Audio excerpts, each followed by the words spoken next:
Bonjour et bienvenue au Tellel Today. Aujourd'hui, au studio, on a Brad Sweet avec nous. Bonjour, Brad. Bonjour.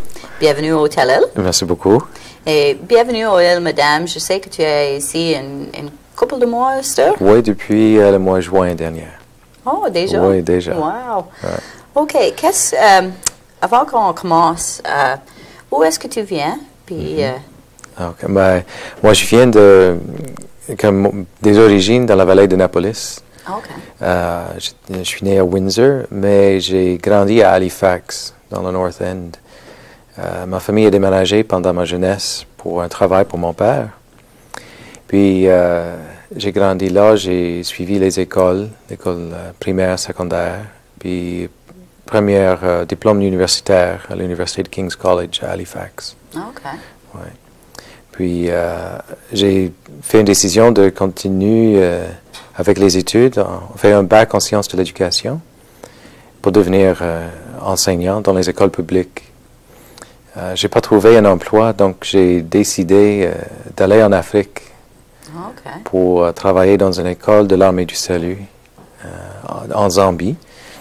Et j'ai passé 3 ans en Zambie comme enseignant. Et à la fin de mon contrat, j'ai décidé de suivre une autre idée et j'ai reçu un contrat à Londres, dans une école publique dans le nord de Londres, en Angleterre. Et j'ai resté là pendant 5 ans. Tu enseignes anglais? En anglais. En anglais et l'anglais. Oui. En Zambie, ils parlent plusieurs langues, mais ils utilisent l'anglais comme langue commune. Oui. Puis j'ai enseigné la langue comme la grammaire. À Londres, c'est plus la littérature, plus culturelle que juste la grammaire. Parce qu'ils parlent anglais à Londres. Oui, c'est ça, c'est ça. Mais la majorité dans la classe à Londres étaient des gens d'ailleurs, des immigrants. La majorité. Donc, c'est toujours un élément de langue seconde dans la classe. Donc, avec l'expérience de la Zambie, ça m'aide beaucoup dans la classe à Londres. OK. Puis, mais après 5 ans, j'ai décidé de retourner au Canada. Et j'ai commencé ma maîtrise en histoire acadienne à l'Université Laval. Et, Laval, Québec. À Québec, oui. Et enseigné un peu au cégep François-Xavier Garneau. J'ai enseigné l'anglais. Puis, à la fin de mes études de 2e cycle, j'ai entré dans le militaire et j'ai passé 7 ans dans la réserve navale comme officier de renseignement. Et j'ai fait des contrats à plein temps, presque tout le temps. Et j'ai passé parmi les militaires plusieurs exercices en Europe, mais aussi un tour dans le Moyen-Orient, dans le Golfe Persique, pendant la Deuxième Guerre du Golfe. Oui. Et à la fin de cette période, j'ai aussi terminé mon doctorat en sciences de l'éducation, en histoire de l'éducation acadienne, ici dans le diocèse d'Antigonish. Pendant quand tu étais dans le... Dans le militaire et dans les périodes de guerre, j'ai continué mes études. Et jusqu'à la fin, de temps dans le militaire, j'ai fait les études en même temps, la recherche, sur l'histoire acadienne et de l'Église. Pourquoi les Acadiennes? Est-ce que tu as aucune racine acadienne, non, pas du tout. Je suis le seul dans la famille qui parle en français. Oh, vraiment? Oui. Et c'est juste un intérêt dans la langue, avec la langue, puis aussi le peuple acadien, la survivance acadienne dans la province, parce que je trouve, dans une province si anglophone que la Nouvelle-Écosse, que c'est assez difficile pour les Acadiens de poursuivre les études ou de vie, juste la vie, c'est assez difficile. Pour les gens qui peuvent survivre ça, j'admire beaucoup. Et ça m'intéresse de poser la question pourquoi ils ont continué, et aussi qu'est-ce qui pousse un peuple de servir Je trouve ça intéressant. As-tu trouvé les réponses de ça? D'une sens, oui. Oui? OK. Oui. Moi, je pense que c'est la tâture, des Okay. fois, mais Oui. on est les Acadiennes sont vraiment forts d'esprit. Mhm. Oui, c'est ça. Mm. C'est aussi le désir Oui. de la langue, de la culture, une fierté. Mhm. Même en face des épreuves, il y a toujours une fierté d'être acadien. Je trouve ça important pour les Acadiens, mais pour n'importe qui, les groupes qui vivent dans la province. Dans une autre époque, entre 1840 et 1865, il y a une possibilité de suivre les écoles dans 4 langues dans la province. Et c'est juste en 1865 que c'est fini avec ça. Qu'est-ce que c'était, les 4 langues? L'anglais, français, gaélique et allemand. Allemand? Allemand. Ça, c'est German? Oui, parce qu'il Pas Mi'kmaq? non. Non? Non. Wow. Mais les Allemands, à cause des immigrants dans le sud-ouest de la province. Ah, OK. Et gaélique parce que c'est un peu partout dans Oui. la province. Et dans certaines régions, c'est assez fort Pas maintenant, dans la mais... même période. Oui. Pour les francophones, c'était important parce qu'avant, il y a des difficultés d'avoir une école publique en français. Il y a des écoles privées, souvent dirigées par l'Église. Mais pendant la période de 20 ans, 25 ans, il y a des écoles publiques francophones. Et ça donne comme un goût de la possibilité dans l'avenir pour les francophones. Sauf avec le premier ministre Tupper. Il a décidé de couper tous les liens des autres langues et faire un système homogène anglophone dans la province. Ah oui? Oui. Donc, après 1865, c'est tout en anglais à l'école. Oui.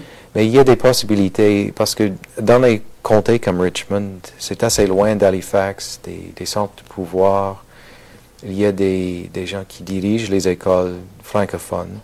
Si c'est juste une petite école dans un lieu comme ici à Arisha ou à Discou, c'est assez loin de centres pour que les enseignants puissent continuer en français discrètement et les inspecteurs de l'école vont tourner l'autre direction et ils disent rien pour que ça continue. Mais si tu as des gens qui parlent français à la maison, puis ils jouent au français, puis ils font tout en français, comment ils vont apprendre la mathématiques ou l'histoire en anglais? Ben, il le fait dans la période, mais ils ont décidé de faire tout ça en français. Ah, OK. La difficulté, le plus souvent, la difficulté, c'est les livres, parce qu'il a reçu des livres en anglais. Ah, OK. Donc, des fois, pendant l'enseignement, l'instructeur doit faire la traduction des livres. Souvent, il y a juste un livre Ah, OK. pour plusieurs Pour l'enseignant. Pour enseigner, oui. Oui, OK. Donc, c'est pas un cas que tout le monde a le même livre. C'est juste un livre dans la classe. Oui. Donc, c'est assez facile pour l'enseignant de lire et faire la traduction en même temps. Et des élèves copient des notes. Poursuivre puis En faire français. leurs notes leur même. Quoi. Oui, c'est ça. Ah, OK. Mhm. OK. Donc, dans l'époque, c'est le type d'enseignement. Et l'Église était impliquée parce que souvent, il n'y a pas d'école publique. C'est juste après 1826 qu'il y a vraiment un système d'école publique dans la province. Et même ça, c'est pas payé par le gouvernement. Le gouvernement a écrit des lois pour que les comtés et les communautés fassent quelque chose pour les enfants. Le problème, c'est que souvent, les gens sont pauvres. Oui. Dans la campagne. Donc, ils ignorent la loi. Et c'est juste l'Église, des fois, qui peut aider certains dans la communauté. Donc, Je sais pas, mais Brad, c'était pas comme les années passées, c'est pas à ce temps-là, mais C'était pas les sœurs qui étaient les enseignantes dans l'école? Après un peu de temps, mais au commencement, c'est les prêtres. Oh, c'était les prêtres? Oui. Oh, OK. Parce que après la Révolution française, certains des prêtres étaient déportés ou ils s'enfuient la Révolution. OK. Le nom pour ça, c'est les réfractaires. Et ce type de prêtre a décidé d'éviter les problèmes en France. 30 000 étaient en dehors de la France, 10 000 en Angleterre. Et de ça, 5 a décidé d'aller ici, en Nouvelle-Écosse. Parmi les 5, les difficultés pour eux, c'est qu'ils trouvent un accueil en Angleterre. Il a décidé que les Anglais sont bons. Mhm. La difficulté pour les Acadiens, c'est le renverse. C'est les Anglais qui ont fait la déportation. Oui. Et créé des lois en Nouvelle-Écosse qui créaient les difficultés après le retour. Oui.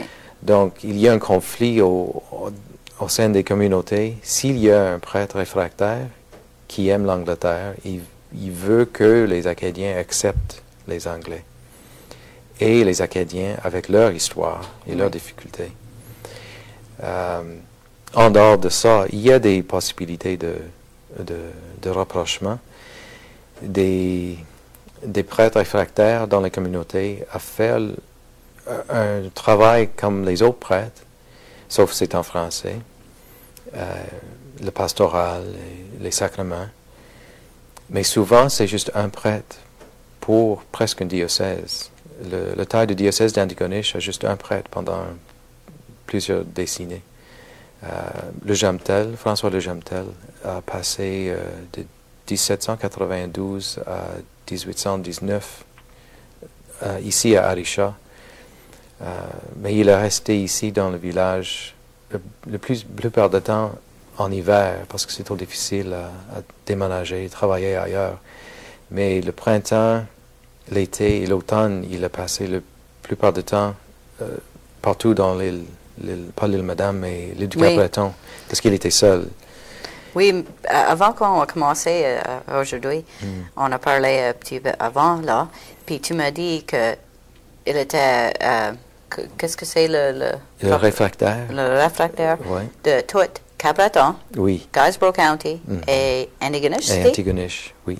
Puis il faisait tous les mariages, les baptêmes, confirmations, oui, les Comment funérailles. Comment est-ce qu'il faisait? Ben, il allait souvent dans les villages comme des elders, les aînés.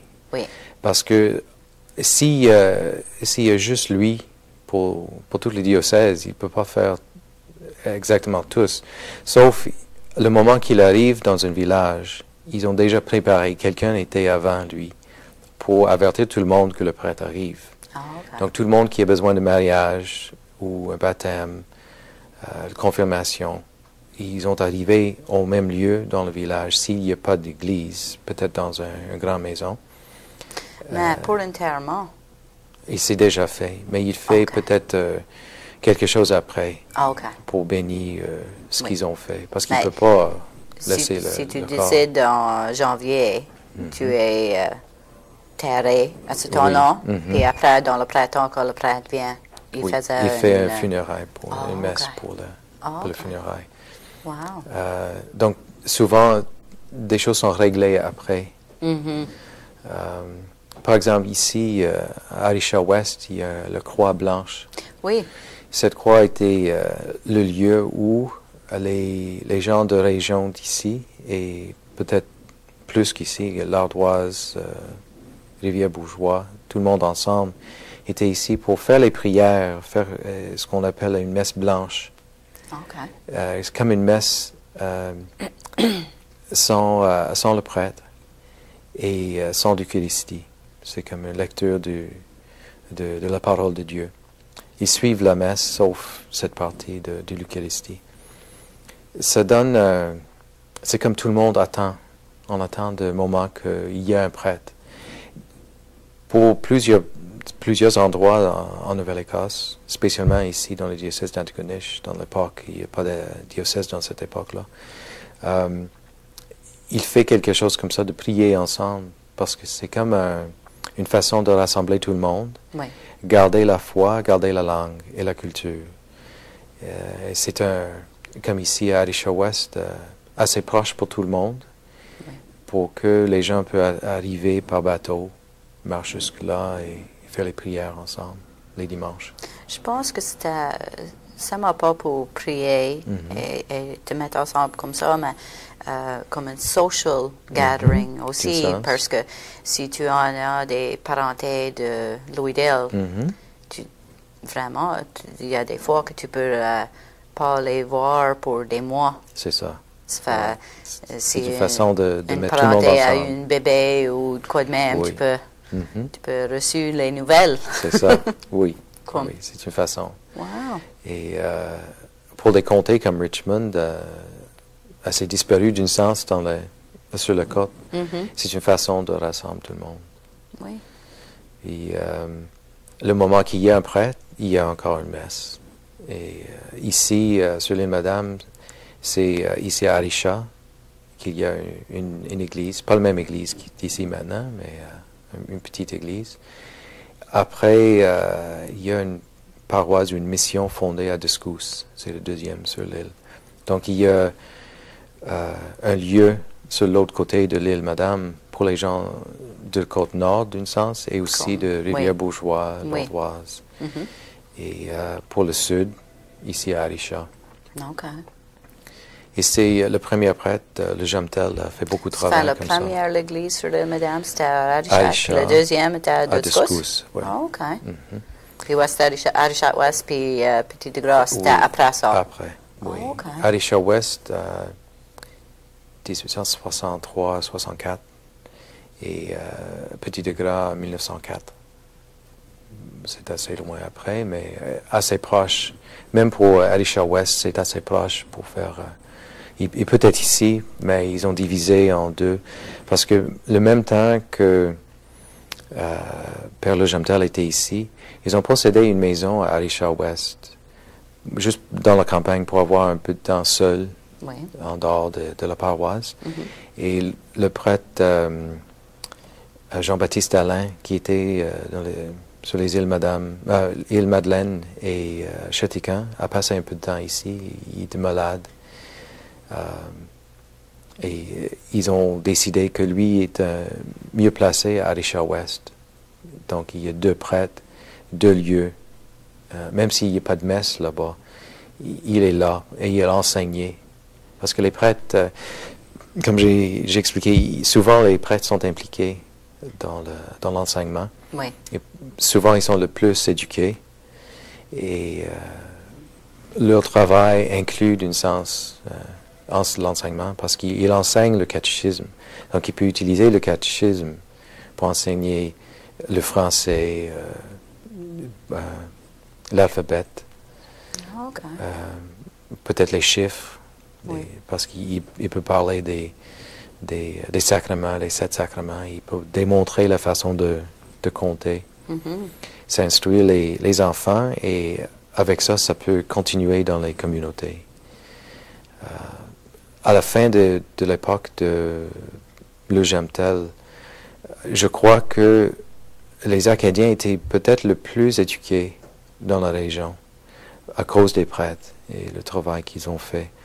Et le résultat était souvent, il y a des enseignants pour les écoles publiques. Ils ont fait assez de travail avant avec les enfants qu'ils peuvent garder la langue et d'être assez éduqués pour enseigner dans les écoles. Est-ce que tous les prêtres à ce temps-là étaient français? Pour ici, oui. Et des fois, il y a comme un prêtre visiteur, mais au commencement à la fin du 18e siècle, commencement du 19e siècle, c'était les Français de la France. Quelques missionnaires du Bas-Canada, aujourd'hui Québec, mais dans cette époque, c'était les Français. L'immigration des Écossais a déjà commencé, mais il n'y a pas de vocation. Le Jamtel a trouvé 6 comme une possibilité de vocation pour le prêtrise. Et il a enseigné le français, mais aussi le latin et le mathématique, pour l'idée qu'il peut envoyer des CIS au séminaire à Québec ou à Montréal, mais ils n'ont pas assez d'argent pour le faire. Donc, ça tend plusieurs années pour trouver les vocations, mais les vocations étaient par le temps-là, étaient parmi les anglophones, pas les francophones. Wow. Donc, ça a pris peut-être un autre 50 ans, pour trouver des Acadiens pour les vocations de la prêtrise. 50 années? Oui, après. Wow. Oui. Donc, c'est Hubert Giroir, qui est assez connu ici, parce qu'il a travaillé dans les écoles. Il a fondé la paroisse à Richard-Ouest. Il a invité des enseignants et des enseignantes religieuses pour la communauté à Richard-Ouest. Et d'autres comme Deslauriers, Martel, Leblanc, d'autres comme ça qui viennent d'ici ou de Tracadie faire leurs études pour la théologie et devenir des prêtres ici parmi les francophones. Wow. Ouais. Est-ce qu'il y a un temps quand tu as beaucoup de prêtres? Oui, après 1850, il y en a plusieurs. Chaque grande communauté a un prêtre. Chétiquan et Chétiquan, Saint-Joseph, Margré ensemble. L'île Madame a 2 ou 3. La bonne chose pour l'île Madame, c'est que Arisha est devenu le siège de l'évêque. Et l'église était la cathédrale. Donc, ça rassemble plusieurs prêtres ensemble pour l'île Madame et la région d'ici. Pour d'autres communautés, c'est un peu plus difficile.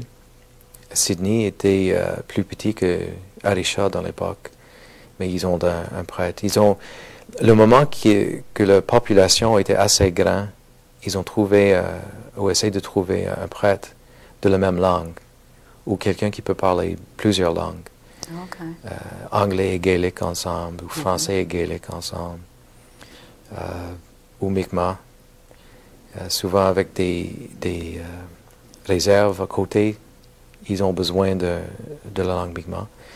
Les Acadiens souvent étaient proches des Mi'kmaq, donc le prêtre normalement a parlé les deux.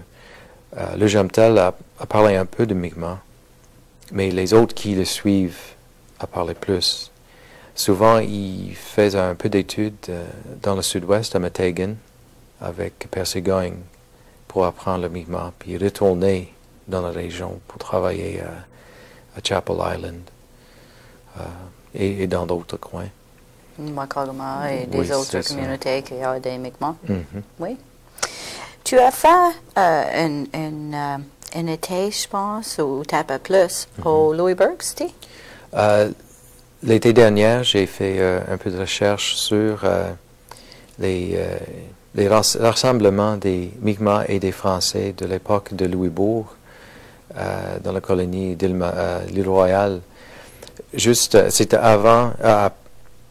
après la déportation, mais pendant la période que l'Île Royale était encore français. Et c'est pour démontrer le lien entre les Mi'kmaq et le français. C'est gift-giving. C'est un lieu, une fois par année, ils ont échangé les cadeaux. Ah oui? Oui, pour continuer l'alliance entre les Mi'kmaq et les Français. C'était comme un jeu des fois parce que c'est pas toujours juste pour continuer l'alliance, mais pour jouer un peu, parce que les Mi'kmaq vivent sur l'île Royale, mais aussi sur le continent. Le continent était dominé par les Anglais, donc il peut jouer entre les deux côtés. Ah, okay. Donne-moi de plus, je suis ton allié. Des fois, c'était évident dans les rapports que j'ai lus, c'était comme ça. La difficulté pour la recherche, c'est qu'on a juste le côté français dans la recherche. Ah, okay. Il n'y a rien écrit sur le côté Mi'kmaq. Oh, ça c'est dommage. Oui. Est-ce qu'il y a personne qui te peut donner, non, je sais, si c'est pas écrit, c'est pas... Oui. Le problème, c'est que si quelqu'un l'écrit maintenant, c'est d'une perspective d'ici. Oui. Si quelqu'un, dans cette époque, a écrit comme si un prêtre a écrit exactement le pensée des Mi'kmaq, les chefs et les capitaines, et ça va être plus, a plus de valeur pour la recherche, mais il n'y en a pas. Donc, on a juste... C'est vraiment dommage. Oui, on a juste une côté de cette histoire. Donc, on peut deviner... Puis comment c'est, il y a tout le temps deux côtés d'une histoire. C'est ça. Ah, ça c'est vraiment dommage. Ça. Oui. C'est la raison, les chercheurs essaient de trouver plus souvent, plus de juste un côté pendant la recherche. Par exemple, ici, à l'île Madame, il y a des anglophones. La recherche que j'ai faite était penchée plus sur les Acadiens, mais il y a des histoires des Anglicains, des anglophones qui ont vécu ici. Ils ont plus de pouvoir, même si les anglophones étaient la minorité, à cause du gouvernement. Le gouvernement est anglophone. Donc, ils ont choisi des anglophones pour remplir les tâches du gouvernement. Oui. Ça donne un sens de pouvoir aux anglophones. Et ça change les dynamiques dans les communautés. Et une communauté comme ici à Arisha. Dans les plus petits, comme à Rivière-Bourgeois ou l'Ardoise, il y a moins de présence des anglophones. Donc, la culture acadienne et la langue a survécu plus de temps et moins influencée par des autres communautés. OK. Oui. Par exemple, avec à Rivière-Bourgeois, il y a c'était nommé Saint-Jean-Baptiste dans une autre époque, aujourd'hui Saint-Jean-de-Baptiste comme paroisse. Mais Martel, qui est venu d'ici à Arisha, était ordonné prêtre pendant les années 1860 et il a passé beaucoup de temps et finalement été enterré à Rivière-Bourgeois. Mais avec un prêtre francophone, la langue va continuer de plus. Et plus longtemps. Il peut diriger d'une sens à l'extérieur l'école publique, avoir une influence sur la communauté. Mais le moment où on perd les prêtres francophones, il y a des changements dans la communauté. Toujours les dynamiques vont changer avec ça. Et si l'école déménage d'une communauté à une autre, encore, il y a des changes qui viennent avec ça. C'est ça. Si on perd l'école, on perd les prêtres, ou si on perd une église, ça change de communauté. Sylvain, si tu peux faire une comparaison, je ne sais pas si c'est le bon mot là, ce que je veux, ben, à ce temps-là, aujourd'hui. Oui. Qu'est-ce que c'est les changes que tu vois à ce heure maintenant? OK. Moi, je trouve moins de français. Oui. La langue est beaucoup moins parlée.